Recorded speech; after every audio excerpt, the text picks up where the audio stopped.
कि the left hand side of an account is known as, अगर कोई account है उसका लेफ्ट साइड को हम लोग क्या डेबिट साइड कहते हैं, ठीक है।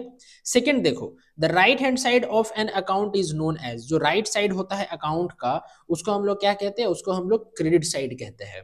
थर्ड नंबर देखो, the debit balance in personal account indicates, जो पर्सनल अकाउंट में डेबिट बैलेंस होता है उसको हम लोग क्या बोलते हैं, उसको हम लोग बोलते हैं अमाउंट रिसीवेबल, और जो क्रेडिट बैलेंस होता है उसको हम लोग बोलते हैं क्या, अमाउंट पेबल, ठीक है। यानी अभी तक अमाउंट पेबल मतलब क्या, अभी तक अमाउंट दिए नहीं है, पैसा दिए नहीं है, पे किए नहीं है, और अमाउंट रिसीवेबल यानी अभी तक पैसा रिसीव किए नहीं है, ठीक है।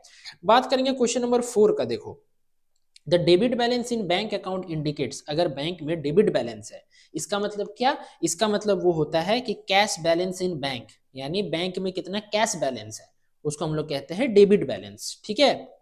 अच्छा, what is a ledger, ledger क्या होता है, तो जो लेजर होता है वो हमारा क्या, प्रिंसिपल बुक होता है, ठीक है। क्वेश्चन नंबर 6 देखिए, 6 का बात करते हैं, the debit balance in nominal account shows, nominal account का डेबिट बैलेंस क्या दिखाता है, नॉमिनल अकाउंट का डेबिट बैलेंस हमेशा एक्सपेंस दिखाता है, क्योंकि debit all expense and losses, ठीक है। The credit balance in nominal account क्या दिखाता है, गेन दिखाता है, ठीक है। तो 7 का हो जाएगा ऑप्शन नंबर बी। बात करेंगे क्वेश्चन नंबर 8 का, देखो क्या है, the credit balance in personal account shows, credit balance personal account का क्या दिखाता है, जो क्रेडिट बैलेंस दिखाता है पर्सनल अकाउंट का वो मेरा दिखाता है, अभी क्या बताए, अमाउंट पेबल दिखाता है, अभी बताए ना, amount payable. Ledger book is popularly known as, ledger book को क्या बोल के पुकारा जाता है पॉपुलरली, तो principal books of account, principal book है वो। बात करेंगे क्वेश्चन नंबर 10 का, देखो the process of transferring the debit and credit item from a journal to their respective account in the ledger is called posting, क्या कहते हैं उसको, पोस्टिंग कहते हैं। अच्छा 11 देखो, the process of finding out balance of an account is called, अगर हम लोग कोई अकाउंट बना रहे हैं और उसका बैलेंस अगर हमको निकालना हो तो उसको क्या कहते हैं, बैलेंसिंग, हाँ ठीक है। चलो बात करेंगे क्वेश्चन नंबर नेक्स्ट का, the main objective of ledger is to know, जो लेजर हम लोग बनाते हैं वो क्यों बनाते हैं, जरा सा सोचो तो, जो लेजर हम लोग बनाते हैं वो हम लोग बनाते हैं कि पूरा का पूरा क्या इफेक्ट है, जो सारे ट्रांजेक्शन हुआ है उसका बिजनेस के ऊपर क्या इफेक्ट है, यानी net effect of all the transaction, similar nature transaction, ठीक है। अच्छा full form of GF, GF को हम लोग कहते हैं जर्नल फोलियो, यानी 13 का ऑप्शन नंबर ए, ठीक है। चलो अब बात करेंगे नेक्स्ट, देखो क्या है, cash column of the 3 column cash book always has, cash column of the 3 column cash book always has what, credit balance, debit balance, any of the two, या फिर नन ऑफ दिस। तो क्या लगता है, जैसे कि ये वाला क्वेश्चन क्लियर हो गया यहां तक, ठीक है।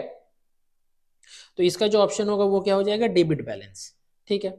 चलो अब बात करते हैं नेक्स्ट क्वेश्चन का, received cheque is sent for collection in bank next day is return in, उसको कहाँ दिखाया जाता है, उसको दिखाया जाता है cash column of cash book, ठीक है।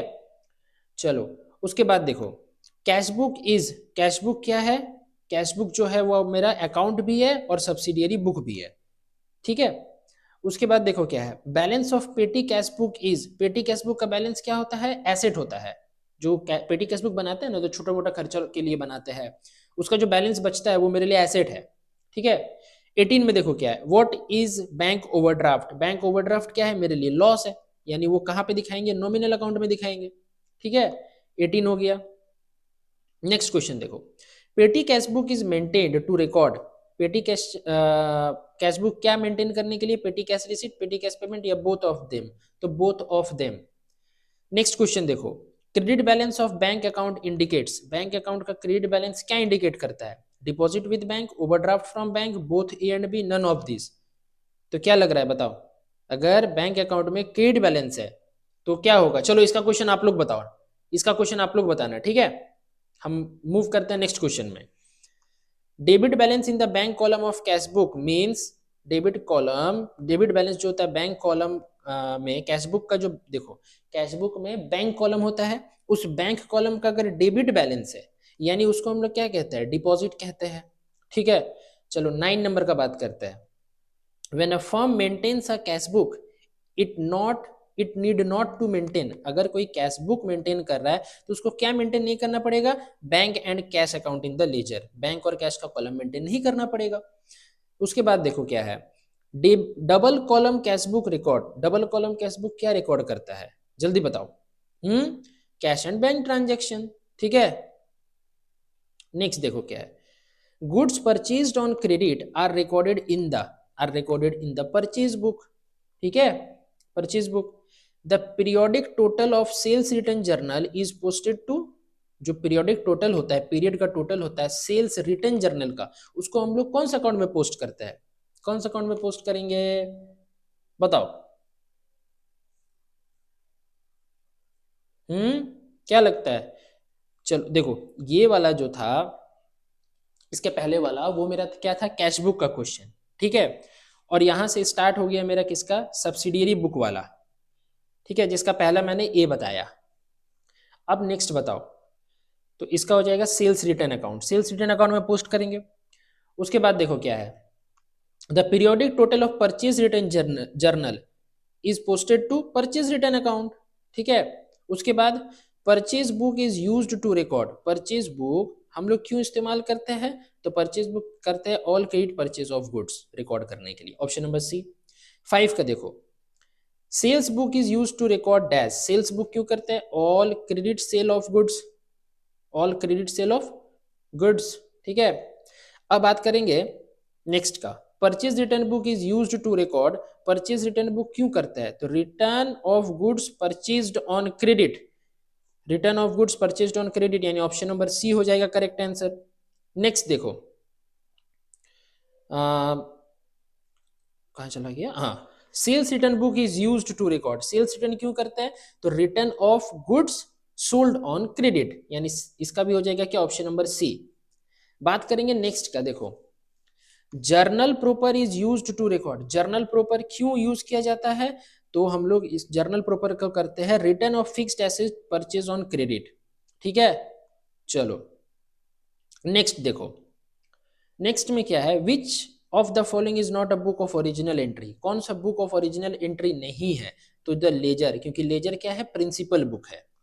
नेक्स्ट क्वेश्चन देखो क्या है, which of the following is a book of original entry and also a part of ledger, कौन सा बुक ऑफ ओरिजिनल एंट्री है और लेजर का पार्ट भी है, तो कौन सा है, वो है मेरा द जर्नल प्रॉपर, ठीक है। Closing entries are recorded in the following, closing entry कहाँ रिकॉर्ड करते हैं हम लोग, क्लोजिंग एंट्री रिकॉर्ड करते हैं हम लोग जर्नल प्रॉपर में, यानी ऑप्शन नंबर सी। 12 में देखो क्या है, which of the following is recorded in the journal proper, journal proper में कौन सा हम लोग चीज को रिकॉर्ड करते हैं, trade discount allowed, trade discount received, cash discount allowed, या ओपनिंग एंट्री, तो ओपनिंग एंट्री। नेक्स्ट का बात करेंगे, fixed asset purchase on credit is written in, अगर हम लोग फिक्स्ड एसेट को उधार में खरीदते हैं तो उसको कहाँ लिखा जाएगा, उसको लिखा जाएगा जर्नल प्रॉपर में, क्योंकि अभी मैंने बताया कि जर्नल प्रॉपर फिक्स्ड एसेट को रिकॉर्ड करने के लिए इस्तेमाल किया जाता है। नेक्स्ट बात करो, ट्रेड डिस्काउंट, ट्रेड डिस्काउंट क्या होता है, trade discount is not recorded in books, उसको बुक्स में नहीं दिखाते हैं। नेक्स्ट क्वेश्चन क्या है, देखो a trial balance is a personal account, real account, nominal account, schedule of balance, तो वो है क्या, शेड्यूल ऑफ बैलेंस, ना ही कोई अकाउंट नहीं है वो। Agreement of trial balance indicate, जो एग्रीमेंट होता है ट्रायल बैलेंस का वो क्या दिखाता है, वो हम लोगों को दिखाता है, क्या दिखाता है, जल्दी बताओ। वो हम लोग को दिखाता है arithmetical accuracy of the books, very good. अब देखो, error of omission effect the agreement of the neither balance sheet, neither of the two, दोनों में से कुछ नहीं, ठीक है। नेक्स्ट क्वेश्चन का बात करेंगे, compensating error effect the agreement of the, compensating error क्या इफेक्ट करता है, नीदर ऑफ द टू, ये भी दोनों में से कोई नहीं। 5th नंबर का देखो क्या है, choose the correct answer from the following, trial balance is an account, नहीं। Balance sheet has debit balance, ये भी नहीं।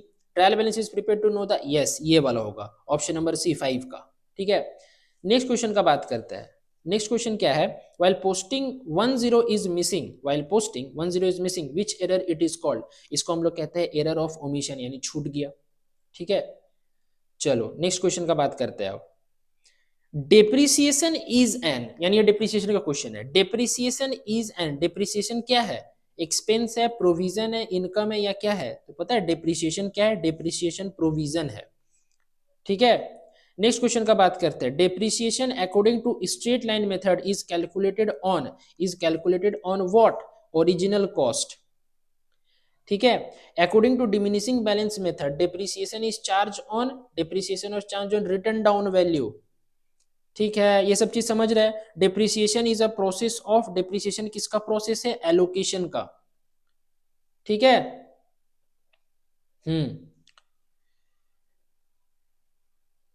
चलो नेक्स्ट क्वेश्चन का बात करेंगे। अब नेक्स्ट क्वेश्चन में क्या है देखो, obsolescence means decrease in value due to, obsolescence का मतलब क्या होता है? ऑब्सोलेसेंस का मतलब होता है न्यू इन्वेंशन। ठीक है, ऑब्सोलेसेंस मतलब आउटडेटेड हो गया, यानी न्यू इन्वेंशन के कारण क्या वैल्यू डिक्रीज हो गया। ठीक है, उसके बाद नेक्स्ट देखो क्या है, depreciation on machine start from the date, depreciation on machine start from the date it is put to use, जब से वो इस्तेमाल में आएगा तब से उसका डेप्रिसिएशन को पकड़ेंगे। ठीक है, चलो नेक्स्ट, प्रोविजंस आर, प्रोविजंस क्या होता है? प्रोविजंस मेरा इंटरनल ट्रांजैक्शन होता है। ठीक है, अब देखो नेक्स्ट, अब प्रोविजन इज, जो प्रोविजन होता है वो क्या होता है? वो मेरा होता है charge against profit, charge against profit. Reserves arising from capital receipts are known as, जो कैपिटल रिसीट से रिजर्व अराइज होता है ना, उसको हम लोग क्या बोलते हैं? उसको हम लोग कहते हैं कैपिटल रिजर्व। नेक्स्ट देखो क्या है, specific reserve is that reserve which is created for specific purpose. ये तो बहुत इजी है sir. Next fifth, treating capital expenditure as revenue expenditure results in creation of secret reserve. क्या ऑप्शन नंबर सी हो जाएगा? Secret reserve. ठीक है, चलो अब बात करेंगे नेक्स्ट क्वेश्चन का। If a profit on cost is 25% then the profit on sales will be, अगर प्रॉफिट ऑन कॉस्ट 25% है तो प्रॉफिट ऑन सेल्स कितना होगा? 20% होगा। ठीक है, balance sheet is a statement of affairs and account both of this none of this. Balance sheet क्या है? एक स्टेटमेंट है। ठीक है, तो क्या हो जाएगा? ए हो गया। चलो नेक्स्ट क्वेश्चन का बात करते हैं। Excess of income over expenditure is called, अगर इनकम ज्यादा है खर्चा कम है, इनकम ज्यादा है खर्चा कम है, तो उसको हम लोग क्या बोलेंगे? उसको हम लोग बोलेंगे प्रॉफिट। Option number B. ठीक है, चलो the next, the excess of credit in the profit and loss account, the excess of credit in the profit and loss account is called, अगर क्रेडिट ज्यादा है तो उसको हम लोग नेट प्रॉफिट बोलेंगे। ठीक है, उसके बाद नेक्स्ट क्या है? Expenses relating to purchase of material are shown in, जो भी हम लोग मटेरियल परचेज करते हैं उससे अगर रिलेटेड खर्चा हो रहा है तो उसको हम लोग क्या कहेंगे? उसको हम लोग कहेंगे बैलेंस शीट। बैलेंस शीट में दिखाएंगे उस खर्चा को, एसेट परचेज जैसे लैंड परचेज, कार परचेज, वो सब। ठीक है, समझ गए बात को? अब देखो क्या है next question, closing stock in the trial balance is shown in, जो क्लोजिंग स्टॉक है ना ट्रायल बैलेंस के अगर अंदर है तो कहां दिखाएंगे? डायरेक्ट बैलेंस शीट में। ठीक है, उसके बाद extract of asset and liabilities on a particular date is, अगर हम लोग को एसेट और लाइबिलिटी का कोई एक्सट्रैक्ट मिल रहा है पर्टिकुलर डेट का, उसको हम लोग क्या कहते हैं? उसको हम लोग बैलेंस शीट कहते हैं। 8 में देखो क्या है, prepaid expenses given in the trial balance is shown in, अगर ट्रायल बैलेंस में प्रीपेड एक्सपेंसेस दिया हुआ है तो उसको कहां दिखाएंगे? उसको भी बैलेंस शीट में ही दिखाएंगे अगर ट्रायल बैलेंस में दिया है तो। ठीक है, 9 नंबर देखो, accrued interest given in the trial balance is shown in, जो accrued interest है ट्रायल बैलेंस में दिया गया उसको हम लोग कहां दिखाएंगे? उसको हम लोग दिखाएंगे, कहां दिखाएंगे? ट्रेडिंग अकाउंट में। ठीक है, देखो 10 में, closing stock was overvalued by 50,000 last year, what will be the effect, जो क्लोजिंग स्टॉक है मेरा वो पिछले साल 50,000 से ज्यादा दिखा गया था, तो उसका इफेक्ट क्या होगा? जल्दी बताओ, उसका इफेक्ट क्या होगा? जो लास्ट ईयर का प्रॉफिट होगा ना, हाँ, जो लास्ट ईयर का प्रॉफिट होगा वो कम दिखाया जाएगा और इस साल का प्रॉफिट ज्यादा। देखो ये वाला है ना option number B, last year profit will be shown less and current year more. ठीक है। 11 देखो, excess of debit in the profit and loss account is called, अगर प्रॉफिट एंड लॉस अकाउंट बन रहा है और डेबिट ज्यादा हो गया यानी नेट लॉस है वो पक्का। ठीक है, वो क्या है, नेट लॉस है। ठीक है, अब देखो, full claim accepted by insurance company on a loss stock by fire it will be credited, वो कहां क्रेडिट होगा, जल्दी बताओ वो कहां क्रेडिट होगा, क्या लग रहा है? ठीक है ठीक है, चलो ये भी आप लोगों के लिए क्वेश्चन है, क्वेश्चन नंबर 12। ठीक है, हाँ जी, ये भी आप लोगों के लिए क्वेश्चन है। नेक्स्ट देखो क्या है, which statement is prepared by a businessman after ledger, ledger के बाद बिजनेसमैन कौन सा स्टेटमेंट प्रिपेयर करता है, तो जो बिजनेसमैन स्टेटमेंट प्रिपेयर करता है उसको हम लोग कहते हैं लेजर के बाद ट्रायल बैलेंस। ठीक है, which of the following is included in the final account, final account में किसको इंक्लूड करता है, trading, profit and loss account, balance sheet या ऑल ऑफ दिस, तो ऑल ऑफ दिस। देखो दो क्वेश्चन आप लोगों के लिए होमवर्क है, जल्दी जल्दी कमेंट बॉक्स करके बताना हमको, कमेंट करके कमेंट बॉक्स में कि क्या क्या आंसर होगा। ठीक है, चलो ठीक है, अब देखते हैं। देखो, every adjustment require treatment at, every adjustment require treatment at, एक चीज बताओ, अगर फाइनल अकाउंट बना रहे हैं और एडजस्टमेंट में कोई आइटम है तो उसका ट्रीटमेंट हमेशा दो जगह होता है, तो क्या लिखेगा, टू प्लेस। ठीक है, if closing stock is shown in trial balance, अगर क्लोजिंग स्टॉक ट्रायल बैलेंस में सिर्फ दिखाया गया है, it will be shown in, तो ट्रायल बैलेंस के अंदर है तो पक्का एक ही जगह जाएगा, बैलेंस शीट में। थर्ड नंबर देखो क्या है, reserve for bad and doubtful debt is made on, is made on debtor, debtor में लगता है। ठीक है, if salary for 1 month is rupees 5,000 of a business, salary paid for the year is 55,000, the balance of 5,000 is treated as outstanding salary। ठीक है, देखो एक महीना का 5,000 तो 12 महीने का कितना होगा 60,000, लेकिन उसको 55,000 ही मिला है तो 5,000 क्या है, आउटस्टैंडिंग है। ठीक है, next question, adjustment expenses subtracted from respective expenses and shown an asset side are called prepaid expenses. मान लो कि रेंट है, उससे प्रीपेड रेंट माइनस करके अमाउंट कॉलम में दिखा दिए डेबिट साइड में जब प्रॉफिट एंड लॉस अकाउंट बना रहे हैं, और फिर उस प्रीपेड एक्सपेंसेस को हम बैलेंस शीट का एसेट साइड में भी दिखाएंगे। समझ गए बात को, वेरी गुड। अब देखो बात करेंगे नेक्स्ट क्वेश्चन का। नेक्स्ट क्वेश्चन क्या है, opening stock 22,000, closing stock 25,000, purchase return 11,000, gross profit on sale 20%, sale will be, देखो जो सेल होगा ना उसका अमाउंट होगा 1,33,750, आप लोग एक बार कैलकुलेट करके देख लीजिएगा। ठीक है, ठीक है। अच्छा, closing stock given in the trial balance is shown in, अगर क्लोजिंग स्टॉक सिर्फ और सिर्फ ट्रायल बैलेंस में दिया गया है तो उसको हम लोग कहां दिखाएंगे, बैलेंस शीट में। ठीक है, 8 नंबर का बात करते हैं, when closing stock is given in adjustment then it is shown credited to trading account, shown on asset side of the balance sheet, shown in profit and loss account, या shown in A and B both, तो A and B both, यानी trading का credit side में भी दिखाएंगे और balance sheet का asset side में भी दिखाएंगे। समझ गए। बात करेंगे प्रोविजन इज, प्रोविजन क्या है, प्रोविजन जो है वो मेरा चार्ज ऑन प्रॉफिट है। ठीक है, अच्छा देखो क्लास 12 में जब आप लोग जाओगे ना तो आप लोग को एक चीज पढ़ाया जाएगा, profit and loss appropriation account, उसमें जैसे सैलरी इंप्लॉय को देना, बोनस इंप्लॉय को देना, इंटरेस्ट ऑन कैपिटल, ये सब सारा कुछ पीएल एप्रोप्रिएशन का आइटम है। जैसे पीएल का आइटम क्या क्या है, रेंट, डिप्रिसिएशन, बैड डेट, ठीक है, सैलरी, ये सब पीएल का आइटम है, तो पीएल एप्रोप्रिएशन का ये सब आइटम है, सैलरी टू पार्टनर या इंप्लॉय, बोनस। ठीक है, तो जैसे 10 में देखो, bonus to employee will be written in, bonus to employee कहां लिखते हैं, बोनस टू इंप्लॉय लिखते हैं पीएल एप्रोप्रिएशन अकाउंट। ठीक है, चलो अब बात करेंगे prepaid rent is shown as, prepaid rent कैसा है, जो प्रीपेड रेंट है वो है मेरा करेंट एसेट। ठीक है, चलो अब देखो क्या है, व्हाट इज एरियर, एरियर क्या है, एरियर का मतलब होता है ऑप्शन नंबर क्या, बी, यानी कोई पेमेंट अटका हुआ है, उसका ड्यू डेट तक भी पेमेंट नहीं हुआ। मान लो फॉर एग्जांपल हम किसी को लोन दिए हैं और ऐसा लग रहा है कि 2 दिन में मिल जाएगा, लेकिन 2 दिन के बावजूद भी नहीं मिला, तो वो मेरे लिए क्या है, एरियर है। ठीक है, ठीक ना। अच्छा, ये क्वेश्चन नंबर जो 10 था, bonus to employee will be written in, जो बोनस होगा ना वो प्रॉफिट एंड लॉस अकाउंट में ही दिखाया जाएगा। ठीक है, बोनस कहां पे दिखाया जाएगा, प्रॉफिट एंड लॉस अकाउंट में, सॉरी पीएल एप्रोप्रिएशन मैंने बता दिया, प्रॉफिट एंड लॉस अकाउंट में ही होगा। ठीक है, तो आई होप आप लोगों को वीडियो समझ में आ गया होगा, और वीडियो पसंद आए तो वीडियो को लाइक कीजिएगा, चैनल में नहीं हो तो प्लीज चैनल को सब्सक्राइब कर दो और बेल आइकन को प्रेस कर देना, ताकि मेरा सारा वीडियो का नोटिफिकेशन जो क्लास 11 रिलेटेड है वो आप लोगों तक पहुंच सके। तो चलिए मिलते हैं नेक्स्ट वीडियो में कुछ नए क्वेश्चन के साथ। Till then bye bye, wish you all the very best for your exam, keep growing and keep learning.